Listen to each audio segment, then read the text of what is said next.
sound of gentle rain fading in, then under.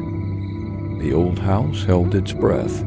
It smelled of dust, forgotten sunshine, and the faint, ghostly trace of her mother's lily perfume. Alara stood in the doorway, her suitcase heavy in her hand, heavier still with the weight of 7 silent years.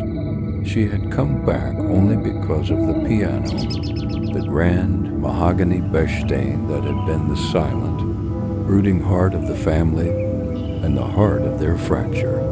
It was to be sold tomorrow. Her sister, Isolde, was already there. Alara saw her through the archway, a silhouette against the rain-streaked window, her back rigid, the same posture she'd held at their mother's funeral 2 weeks prior, a statue of grief and unspoken blame. "Pause. You're late," Isolde said, not turning. Her voice was a carefully tuned monotone. "The roads were wet," Alara replied, her own voice barely a whisper. The space between them wasn't just a Persian rug. It was a canyon of harsh words, a slammed door, a shared dream that had shattered. They were both musicians. Alara, a composer who fled to the city for inspiration. Isolde, the virtuoso who stayed, caring for their ailing mother, her fingers growing still on the keys. The piano waited. On its lid sat a single, faded envelope with their mother's elegant script, "For my girls." Isolde finally turned. Her eyes, the same sea green as Alara's, were red-rimmed. She left a piece, for 4 hands.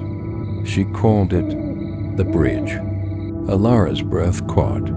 A 4-hand piece, a language they hadn't spoken since they were children, braided together on the bench, their melodies intertwining like inseparable vines. "We don't have to," Isolde said, but her gaze flickered to the keys, hungry and hurting. Emotional pace quickened slightly. "We should," Alara heard herself say. The first thread of a bridge. They sat. The bench was too small for their adult selves and the ocean between them. Alara placed the sheet music. The notes were familiar, woven with fragments of lullabies their mother used to sing, with the stormy scales of their teenage arguments, with the quiet, aching melody of her final days. Isolde played the first note.